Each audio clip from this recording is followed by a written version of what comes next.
오늘 주님께 나와 예배하시는 모든 분들께 하나님의 크신 은혜와 평강이 함께 하시기를 바랍니다. 1830년대 어느 날 독일 티리어에 살고 있던 유대인 소년이 법률가인 아버지에게 묻습니다. 아버지, 우린 유대인인데 왜 유대인 회당에 안 가고 독일 교회를, 루터 교회를 나가나요? 그러자 아버지가 이렇게 대답합니다. 아들아, 우리가 다른 사람에게 따돌림 당하지 않고 이 땅에서 잘 살아가기 위해서는 그렇게 할 수밖에 없단다. 아버지의 대답은 신앙과는 전혀 상관없는 대답이었습니다. 본래 이 소년의 할아버지는 유대교 랍비였습니다. 그의 큰아버지도 역시 할아버지의 뒤를 이어서 랍비였습니다. 그러나 현실 감각이 빠르고 이제에 밝았던 이 소년의 아버지는 유대인들에 대한 사회적인 불이익을 피하기 위해서 그리스도인이 되었습니다. 교회에 나오게 되었습니다. 세례를 받고 신앙인으로 산 것 보였습니다. 그러나 진정한 회심의 경험이 없었던 그는 자기 아들에게 아무런 신앙적 영향을 끼칠 수가 없었습니다. 이 소년이 6살 되던 해에 유라를 세례를 받았습니다. 그러나 그것이 이 소년을 믿음의 아들로 자라가게 하지 못했던 것입니다. 이렇게 자란 이 소년은 또 신학교에 가게 되었습니다. 그러나 잘 적응하지 못하고 오히려 신학교에 퇴학을 맞으면서 그는 온전히 교회를 떠나게 되었습니다. 그리고 그의 나이 30살 되던 해 1847년 그는 엥겔스라고 하는 사람과 영국 런던에서 유명한 공산당 선언을 발표하기에 이르렀습니다. 이 사람이 바로 칼 막스입니다. 결과적인 가정이지만 만일 이 소년이 참된 믿음의 사람으로 자랄 수 있었다면, 아버지가 개신교로 개종한 것이 참된 믿음의 결정이었고 그 신앙의 이유를 바로 가르쳐 줄 수 있었다라고 하면 세계 역사는 얼마나 달라졌을까요? 교회 안에서 우리가 경험할 수 있는 최대의 비극은 교회 안에서 자라나고 교회를 출입하며 살아가면서도 믿음을 배우지 못하고 믿음을 지키지 못하는 것이라 하는 것입니다. 이런 믿음의 갈등을 가지고 있던 교인들이 다수였던 교회가 오늘 우리가 함께 살펴보려고 하는 버가모 교회였습니다. 버가모는 서머나에서 북쪽으로 100km쯤 떨어져 있는 도시입니다. 종교적으로는 치료의 신 아스클레피우스를 섬기고 뱀신 그리고 제우스 신전이 있었던 곳입니다. 버가모는 바벨론 종교의 본거지였습니다. 바벨론 종교는 어떤 것입니까? 바벨론 종교와 기독교가 어떻게 혼합되었습니까? 이야기를 길게 이야기해야 되겠지만 시간이 없기 때문에 간략하게 말씀을 드립니다. 성경 창세기 10장에 보면 노아의 3대 손 니므롯 왕이 있었는데 그가 구 바벨론을 세웠습니다. 바벨탑을 쌓기도 했습니다. 그리고 그의 아내는 세미라미스입니다. 니므롯이 일어나서 큰 사냥꾼으로서 백성들을 다스리니 노아의 홍수 이후에 많은 사람들이 그가 곧 메시아라고 여겼던 것입니다. 큰 사냥꾼이라고 할 때 짐승만 잘 잡는 것으로 얘기해서는 아니 될 것입니다. 많은 대적들과 적에서 그를 보호해주는 일들을 잘했다고 하는 것입니다. 그런데 그 니므롯이 갑자기 죽었습니다. 그러자 방탕한 여인이었던 세미라미스가 사생아를 낳았습니다. 그리고 이를 자기 남편 니므롯에 부활한 것이라고 하면서 그 이름을 담무스라고 지었습니다. 그를 태양신이라고 한 것입니다. 신의 아내요. 그리고 그는 자기 아들 담무스와 결혼했습니다. 그리하여 그녀는 마침내 신의 아내요, 신의 어머니, 성모가 되었던 것입니다. 세미라미스는 어머니 여신으로 추앙받았습니다. 그리고 아버지 니므롯, 어머니 세미라미스, 아들 담무스로 이루어진 삼신일체, 남신, 여신, 아들신 사상으로 생겨나게 되었습니다. 물론 이 삼신일체는 우리 기독교가 말하는 삼위일체와는 전혀 다른, 유사한 그러나 다른 내용인 것입니다. 세미라미스는 자기 아들을 품에 안고 있는 모습을 그림으로 그렸습니다. 여러분, 이 동방에 가보면 많은 어떤 종교든지 어머니가 아기를 안고 있는, 성모가 아기를 안고 있는 그림들이 기독교가 아니라 캐토릭이 아니라 다른 종교도 많이 있었던 것입니다. 그 시작은 캐토릭이 아니었습니다. 바로 이 세미라미스에서 시작된 것입니다.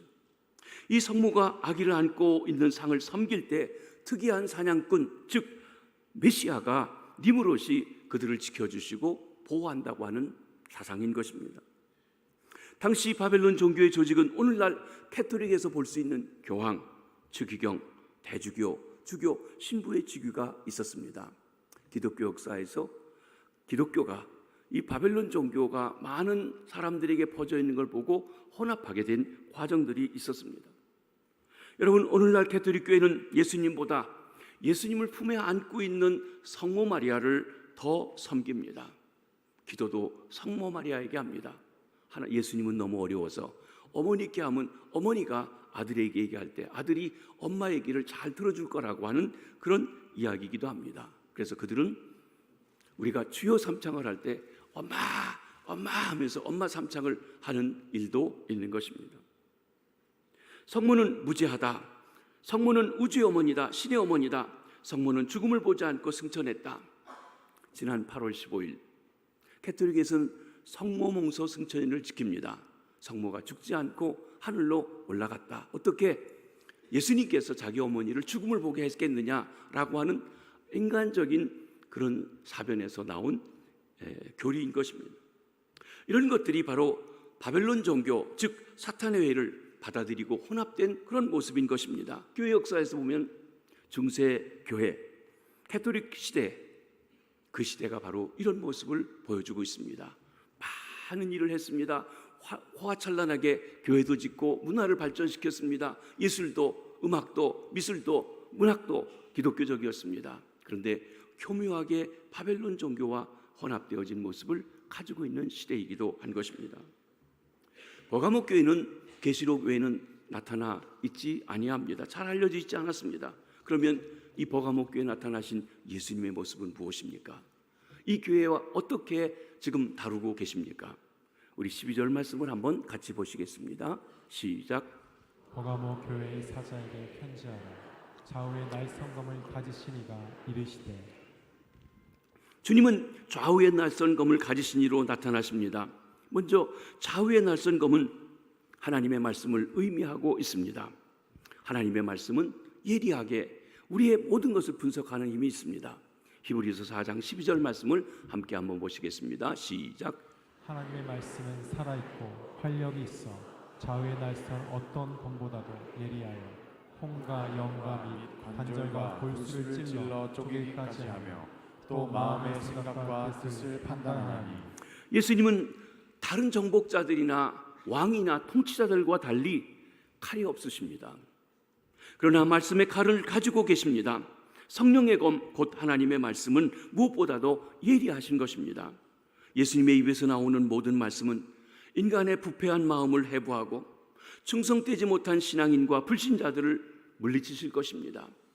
그리고 예수님께서는 말씀으로 마귀의 유혹을 물리치시고 사탄을 이기셨던 것입니다.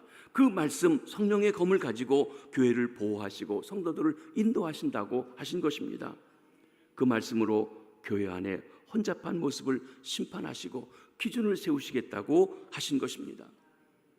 나아가 좌우의 날선 검은 하나님의 심판을 의미하고 있습니다. 계시록 19장 15절에 보면 주님이 마지막에 오실 때 어떻게 말씀으로 심판하시는지 보여줍니다. 한번 같이 읽어보십니다. 시작. 그의 입에서 예리한 검이 나오니 그것으로 만국을 치겠고 친히 그들을 철장으로 다스리며 또 친히 하나님 곧 전능하신 이의 맹렬한 진노의 포도주 틀을 밟겠고. 진노의 포도주 틀을 밟는다. 포도주 틀에다가 포도를 넣고 짓밟습니다. 즉 죄인들을 심판하는, 그래서 피 흘리게 하는 무서운 모습의 모습입니다. 그런데 그 일을 행하시는 주님이 입에서 예리한 검이 나온다고 그랬어요. 즉 하나님의 말씀의 기준에서 어그러진 것에 대한 심판을 말씀하십니다. 계시록 1장 16절도 한번 보시겠습니다. 시작. 그의 오른손에 7별이 있고 그의 입에서 좌우에 날성검이 나오고 그 얼굴은 해가 힘있게 비치는 것 같더라. 여기 그의 입에서 좌우에 날선 검, 예리한 검이 나오고 하는 말씀은 권위와 능력을 가지신 심판주로서의 우리 주님 예수 그리스도의 모습을 강조하고 있는 것입니다. 처음 오신 주님은 우리를 위해서 십자가에 달리신 사랑의 주님으로 오셨지만 다시 오실 주님은 그 말씀을 근거로 해서 온 세상을 심판하시고 정의를 굳게 세우기 위해서 오시는 심판주로 소개하고 있는 것입니다. 버가모 교회를 혼란스럽게 하는 발람의 교훈, 만몬주의, 그를 따르는 자들, 니골라당의 교훈, 쾌락주의를 따르는 자들, 그리고 교회를 교묘하게 이 바벨론 종교와 혼합시키는 혼합주의자들을 하나님께서 심판하실 것이라는 것입니다. 그 심판의 기준이 하나님의 말씀입니다. 하나님의 말씀이 우리 성도의 신앙생활, 건강한 교회의 표준이요 기준인 것입니다. 제가 자주 여러분에게 말씀드렸습니다. 내가 담임 목사이기 때문에 여러분에게 말씀한 것을 무조건 따르지 마십시오. 그 말이 하나님의 말씀에 어그러지면 언제고 펴가지고 가서 목사님이 가르친 것이나 얘기하시는 것이 성경적으로 맞지 않습니다 하고 얘기하셔야 됩니다. 왜냐하면 목사가 기준이 아니기 때문에 그렇습니다. 당회원들이 교회의 모든 것을 결정하고 나가지만 당회가 모든 것의 기준은 아닙니다. 당회도 하나님의 말씀에 맞게 모든 것을 결정해야 됩니다. 그래서 혹 당회가 결정한 것도 하나님의 말씀의 기준에 맞지 않으면 당회원 여러분, 장로님들 하나님 말씀에 볼 때 잘못됐습니다 하고 말씀하실 수 있어야 하는 것입니다. 그렇습니다. 하나님의 말씀의 기준이 되어서 진행되어 가고 바로 되어 있는 교회가 건강한 교회인 것입니다. 교회 주인 되신 우리 주님 예수 그리스도께서는 그 입의 말씀, 성령의 검, 좌우의 널선 검을 가지고 교회를 보호하시고 성도들을 인도하십니다. 그 칼은 그러기 때문에 한편에서는 사랑의 칼이기도 하고 동시에 공의의 칼이 되시기도 하신 것입니다. 하나님은 공의의 하나님이실 뿐만 아니라 사랑의 하나님이시고 사랑의 하나님일 뿐 아니라 공의의 하나님인데 그 공의의 기준이 하나님의 말씀인 것입니다. 두 번째로 그렇다면 우리 주님 예수 그리스도는 버가모 교회가 사탄의 속을 해서 믿음을 지켰다고 칭찬해주고 계십니다. 13절의 말씀도 함께 보시겠습니다. 시작. 내가 어디에 사는지를 내가 아노니 거기는 사탄의 권세가 있는 데라.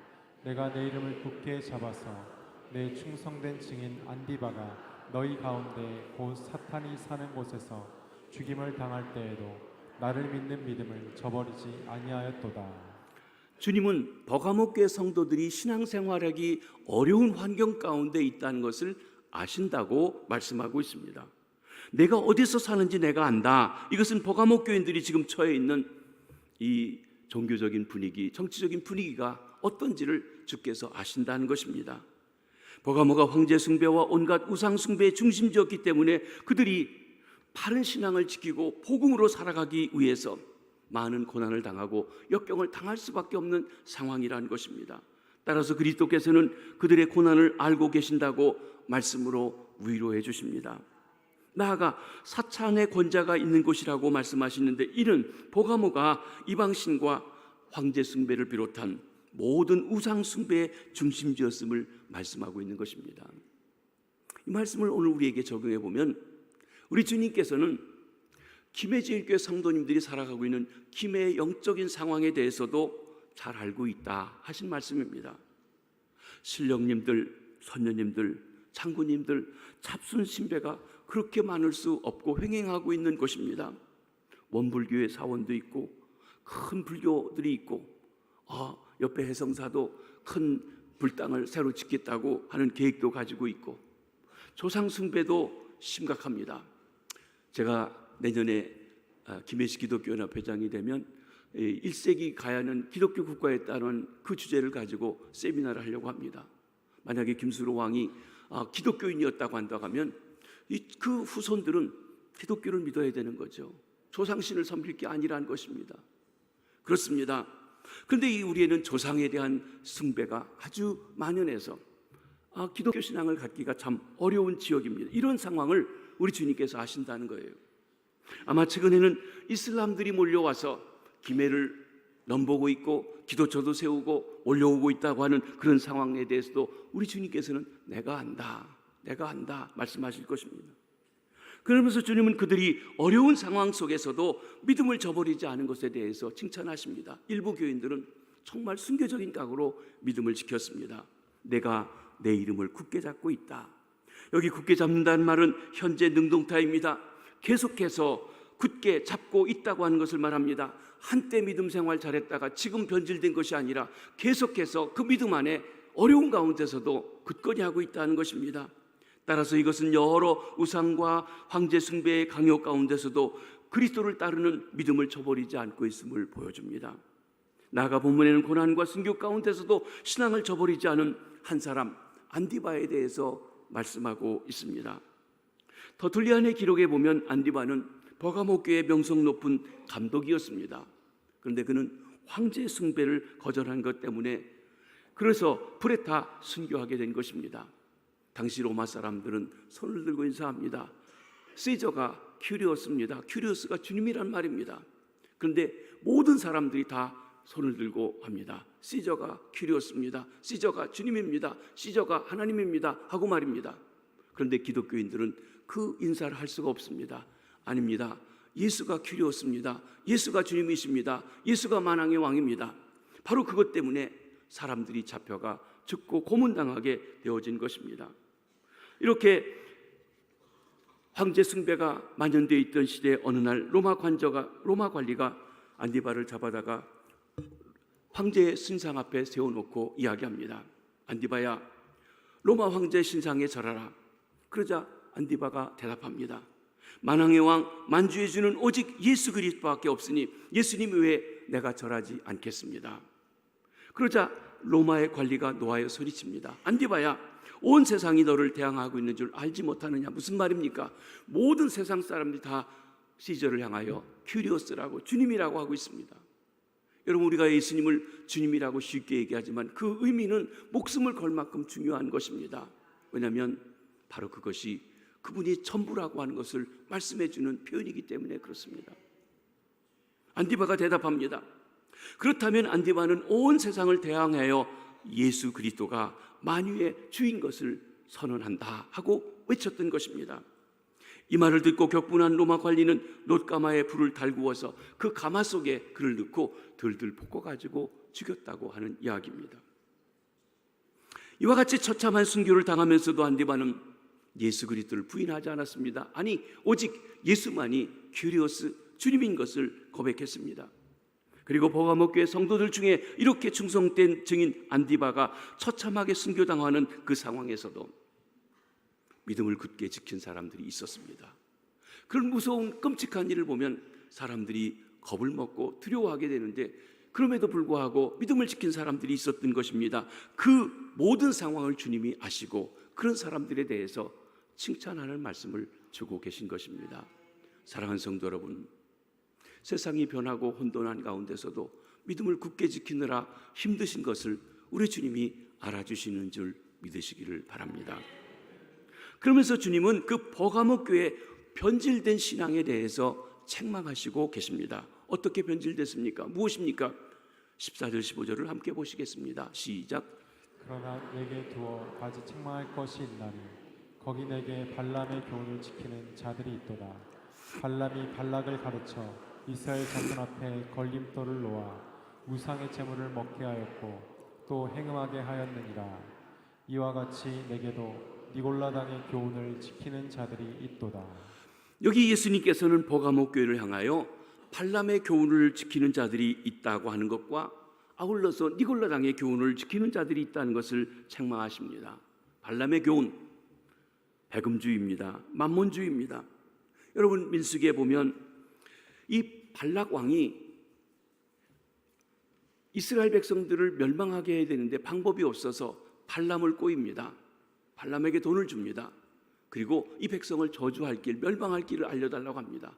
처음 못하지만 나중에 결론적으로 보면 우상을 섬기도록 하고 우상을 섬기면서 행음하도록 함으로 말미암아 사람들이 그곳에 빠져들어가서 하나님 앞에서 전염병을 통해서 몇만 명이 죽어가는 그런 일들을 당하게 했던 것입니다. 그래서 여기 발람의 교훈이라고 하는 것은 배금주의입니다. 만몬주의입니다. 돈 때문에 지금 신앙을 팔고 돈 때문에 사람들을 어렵게 만드는 잘못된 길로 인도하는 지도자의 모습을 말해주는 것입니다. 지금도 얼마나 많은 사람들이, 특별히 성도들이, 때로는 주의 종이라고 하는 사람들이 예수님을 배신하고, 돈 때문에 신앙을 배신하고, 돈 때문에 양심을 배신하고, 돈 때문에 돈 사람들이 얼마나 많은지요. 이런 지도자들 때문에, 이런 교회들 때문에, 이런 교인들 때문에 얼마나 교회의 권위가 흔들리고 주님이 이름이 먹칠을 당하며 교회가 조롱을 받고 멸시를 받고 있는지요. 또한 니골라당의 교훈은 쾌락주의입니다. 니골라당의 교훈에 대해서는 이미 에베소 교회를 향한 메시지를 하면서 다뤘습니다. 성경학자들은 이들이 대체로 무율법주의적인 방종, 특별히 성적인 방종에 빠진 무리들이었다고 이야기합니다. 니골라당의 교훈은 한마디로 쾌락주의입니다. 특별히 성적 쾌락주의였다고 할 수 있습니다. 우리가 영적으로 거듭났으면 육적으로 무슨 일에 상관이 없다, 신전에 가서 그 여자 사제들과 행음하는 것도 죄가 아니다, 이렇게 함으로 사람들로 하여금 자기도 모르는 사이에 그쪽에 빠져들어가도록 만듭니다.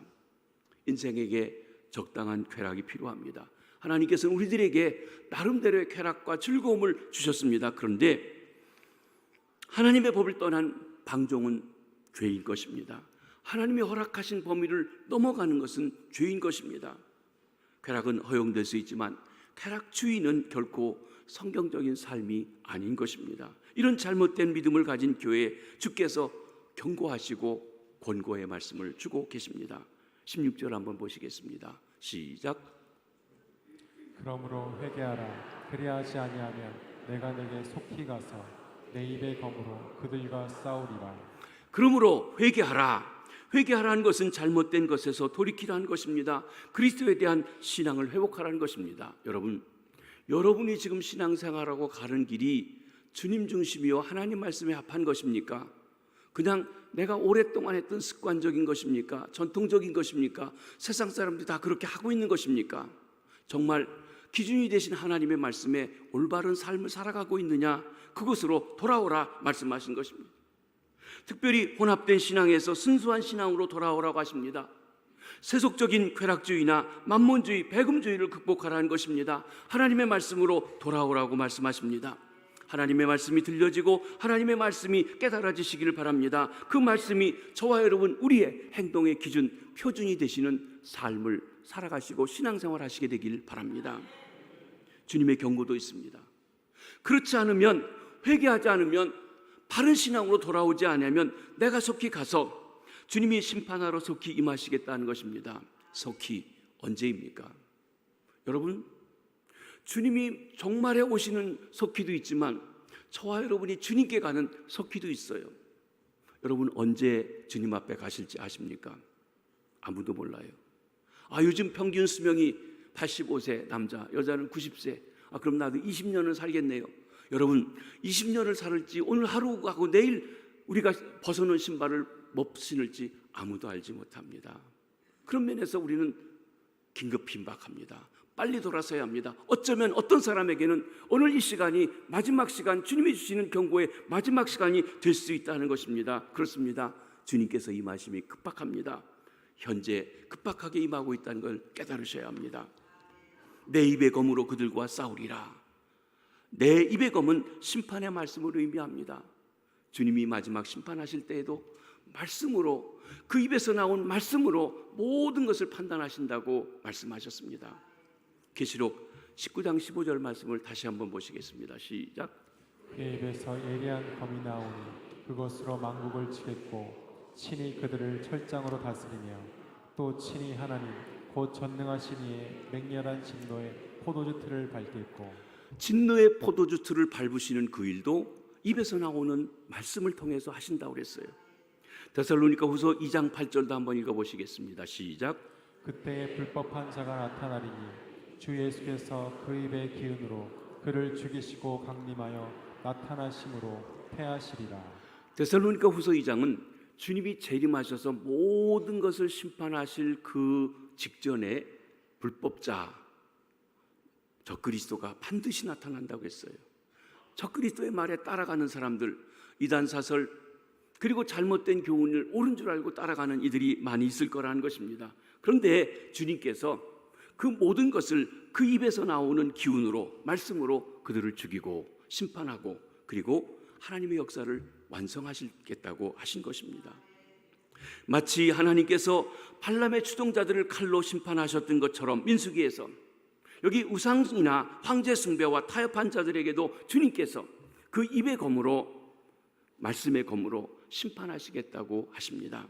이 말씀을 통하여 우리는 예수님께서 버가모 교회의 잘못을 얼마나 무섭게 책망하고 또 진노하시는지 알 수가 있는 것입니다.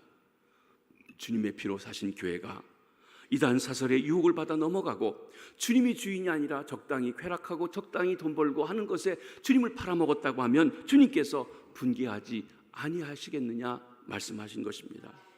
그러나 믿음을 회복하고 지키는 교회에 대해서는 주님께서 또한 약속을 선언하십니다. 17절에 있는 말씀을 한번 보십니다. 시작.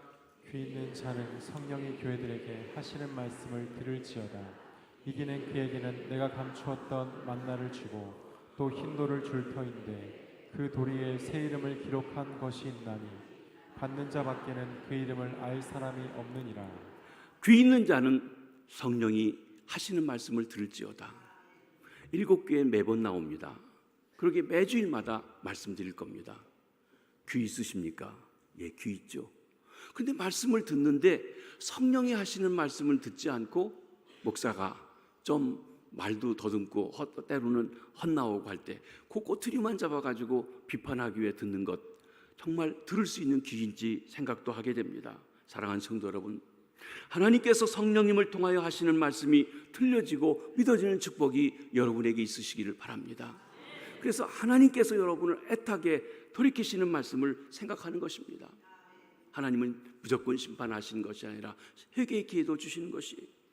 회개하고 돌이켰을 때, 이겼을 때 어떻게 하신다고 했습니까? 이기는 그에게 감추었던 만나를 주시겠다고 했습니다. 만일 우리가 세속적인 쾌락주의, 만몬주의를 극복한다면 주님은 그들에게 감추었던 만나를 주십니다. 우리는 보이는 돈을 취하지만 하나님께서는 하나님이 감추어 놓고 있고 믿음으로 살아가는 자에게 주시는 만나가 있다는 것입니다. 여기 만나, 감추었던 만나는 세상에 그 어떤 것보다 더 배부른 하늘의 떡 대신 생명의 주관자 되신 우리 주님을 가리켜 말씀합니다. 또한 감추었던 만나는 신령하고 참된 양식으로 생명의 양식이신 예수 그리스도를 통해서 주어지는 것으로 설명할 수 있습니다. 무슨 말씀인 것입니까? 우리가 때로는 그럽니다. 목사님, 우리가 먹고 살기가 어려워서 힘들어서 예배드리는 것 제대로 못하겠습니다. 내가 경제적인 이익을 위해서 발람의 교훈, 만몬주의에 빠질 때가 있다고 하는 것입니다. 그럴 것이 아니라 하나님이 공급하시는 숨겨놓은 만나를 의지하라고 말씀하는 것입니다. 여러분, 이스라엘 백성들이 애굽에서 나왔습니다. 애굽에 나올 때 꾸러미 많은 곡식과 짐승들을 가지고 나왔습니다. 하나씩 꽃감 빼먹듯이 그것을 먹고 살았습니다. 근데 한 달 지나고 나니까 여러분, 양식이 다 떨어졌어요. 그들이 애쓰고 쓰고한 모든 양식이 다 끊어진 것입니다. 그들은 어떻게 이 광야를 살아갈까 염려했습니다. 그때 하나님께서 감추어뒀던 양식, 감추어뒀던 만나를 그들에게 주시기 시작하셨습니다. 그렇습니다. 하나님이 공급해 주신 것입니다.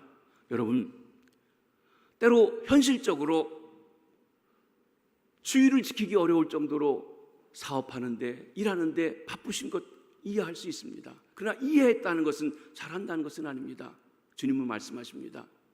그것에 빠져서 주님과 멀리하지 말고 그것을 못하는 한이 있더라도, 심지어는 굶어 죽을 각오로라도 주님 앞에 나오라는 것입니다. 그러면 감추인 만나로 너희들에게 먹이시겠다고 말씀하십니다. 믿음의 결단이 있어지시기 바랍니다. 이기는 그에게 내가 새 이름을 기록한 흰돌을 주시겠다고 하십니다. 흰돌, 여러 가지 경우에 쓰였는데 첫 번째로는 재판 과정에서 배심원들이 사용했는데, 내가 저 사람이 유죄라고 생각하면 검은 돌을 놨습니다. 흰 돌을 놓는 것은 저 사람은 죄가 없다라고 하는 것입니다. 또 경기에서 승리한 자에게 우승자의 이름을 흰 돌에 새겨 주었습니다. 연회장이 있을 때 오고 못 들어오고 하는 비표 중에서 바로 흰 돌에 그 이름을 새겨 주었던 것입니다. 이렇게 볼 때 흰 돌은 하나님 나라에서 신앙의 정절을 지킨 승리자에게 주시는 상급이며 영광스러운 하나님 나라 잔치에 참여할 수 있는 특권을 주셨다고 하는 것을 말씀해 주는 것입니다. 무슨 말입니까? 우리가 진심으로 회개하고 승리할 때 주님 예수께서는 그들의 죄를 용서하시고 죄 없고 흠없는 의로운 사람으로 만들어 주십니다. 하나님 나라에 들어가게 하십니다. 한편 새 이름을 주신다고 했는데 새 이름은 구속받은 그리스도인의 새로운 이름을 나타냅니다. 그러므로 새 이름을 기록한 인도를 주신다는 것은 세상에 약속한 주한 쾌락이 아닌 거룩한 변화의 경험, 세상은 알 수 없는 우리 자신만이 아는 놀라운 변화의 간증으로 우리를 채워주실 것을 약속하고 있는 것입니다. 버가목 교회가 말해주는 건강한 교회는 무엇입니까? 한마디로 말해서 믿음을 지키는 것입니다. 예수님만이 주인이라고 하는 것을 고백하고 다른 어떤 것에 빠져들지 않는 것입니다. 한 번 믿음을 가진 것으로 끝나는 것이 아니라 어떤 환경과 어려움, 역경 속에서, 아니 달콤하게 다가오는 유혹 속에서도 예수님에 대한 믿음을 편치 아니하는 것을 말씀합니다. 교회의 가장 위대한 재산은 건물이 아닙니다. 우리 교회가 4차 성전을 짓고 아름답게 짓고 크게 짓고 많은 옆에 있는 분들이 얘기합니다. 이 건물이 김의 명물이 될 것 같습니다. 너무 아름답게 잘 졌습니다. 또 구석구석 짜임새 있게 잘 졌습니다. 칭찬을 합니다. 우리 가슴이 뿌듯합니다. 기분이 좋습니다. 그러나 한 가지는 이 건물이 우리 교회의 가장 위대한 재산은 아닙니다. 예수 그리스도를 믿는 믿음이 재산인 줄 믿습니다. 믿음이 없으면 모든 것을 할 수 없습니다. 그러나 믿음이 있다고 하면 모든 것을 할 수가 있는 것입니다. 믿음이 없으면 아무것도 할 수 없습니다. 저는 우리 교회의 자랑이 새로 지어진 건물이 아니기를 바랍니다. 저는 우리 교회 자랑이 우리 교인들의 믿음이기를 바랍니다. 베드로 사도가 성전 미문 앞에 앉아 구걸하던 따면서부터 걷지 못하게 된 사람을 고칠 때 이렇게 외쳤습니다. 은과 금은 내게 없거니와 내게 있는 것으로 내게 주노니 나사렛 예수 이름으로 일어나 걸어라. 여러분, 우리 김해제일교회가 우리 지방의 24개 교회나 또 다른 교회들이나 선교비를 많이 보낸다는 것으로 자랑하지 말기를 바랍니다. 돈 주는 것, 그것이 전부는 아니라는 것입니다. 우리에게 예수님의 이름이 있으십니까? 복음의 본질이 있으십니까? 그것을 없이 일만 많이 한다고 하면, 일은 하지만 일이 많이 했다고 칭찬을 받지만 본질을 잃어버린 교회로 전락할 수 있게 된다고 하는 것을 말씀하는 것입니다. 그렇습니다. 우리에게 있는 최대의 재산은 예수 그리스도뿐임을 다시 한번 확인합니다. 그 무엇도 예수님의 이름 그리고 예수님의 이름을 믿는 믿음보다 더 귀한 것은 없습니다. 그 믿음으로만 우리가 구원을 얻기 때문에 그렇습니다. 그 믿음으로만 우리가 하나님의 자녀로 살아갈 수 있기 때문입니다. 그 믿음으로만 하늘문을 열 수가 있기 때문입니다. 그 믿음으로만 기도가 응답받는 기적의 문을 열 수 있기 때문입니다. 그 믿음으로만 삶의 진정한 보람과 의미를 거둘 수 있기 때문입니다. 건강한 교회는 오직 믿음을 지키며 살아가는 교회입니다.